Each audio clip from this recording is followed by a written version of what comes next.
he voted against is the Prime Minister's war on work, with higher and higher taxes and clawbacks that punish people for working hard.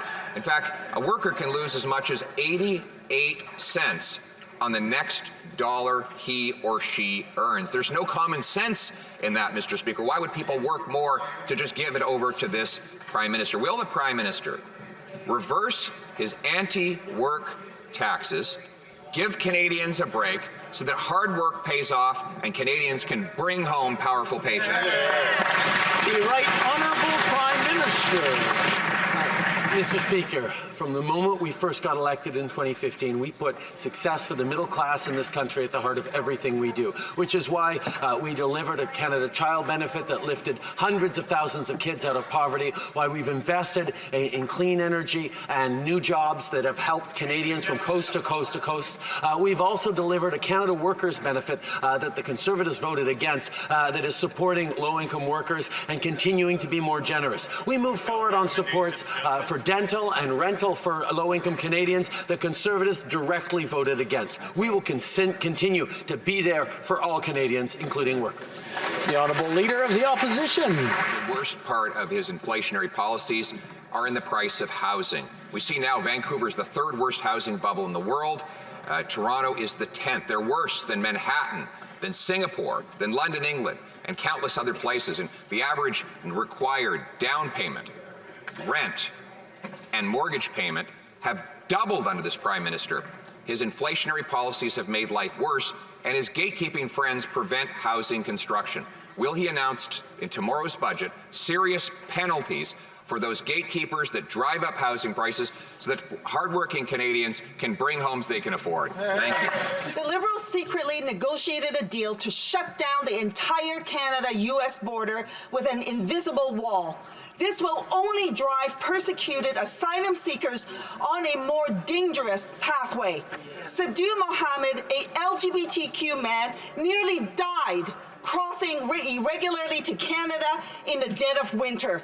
His asylum claim was found to be valid, and he got his Canadian citizenship just this year.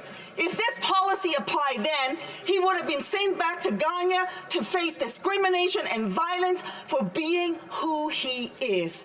Why are the Liberals taking a page?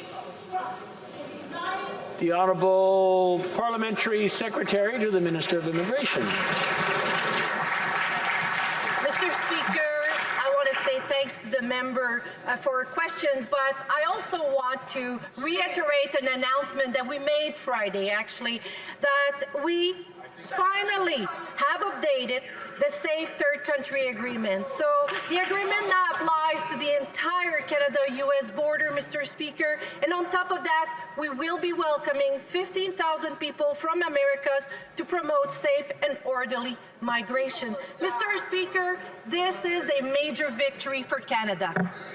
Mr. Speaker, something pretty shocking happened to this place last week. I refer to the statement made by the Honourable Member for Don Valley North. I'm pretty scandalized that anonymous smears from CSIS end up destroying reputations with no real opportunity to respond. It's not like CSIS ever gets anything wrong. Just ask Maher Arar.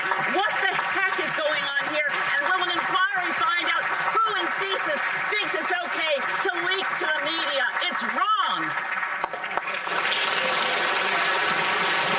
The Honourable Minister for Inter-Parliamentary Affairs.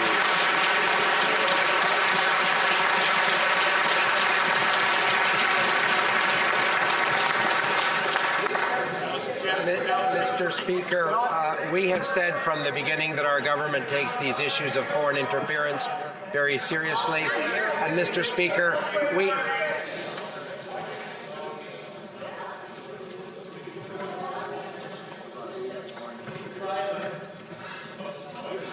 The Honourable Minister from the top, please. Thank you, Mr. Speaker. Mr. Speaker, our government has said we have consistently taken these issues of foreign interference seriously. We have put in place a series of robust steps. We also think that this discussion merits a non-partisan, fact-based focus. And that's why we think, Mr. Speaker, the appointment of the Right Honourable David Johnston offers all of us an opportunity to look at the issues, to have a fact-based conversation about what additional steps our government can take. That's the best way, Mr. Speaker, to ensure that this process has integrity, and that's the process that we're going to be following. Absolutely. I'm afraid that's all the time we have for question period today.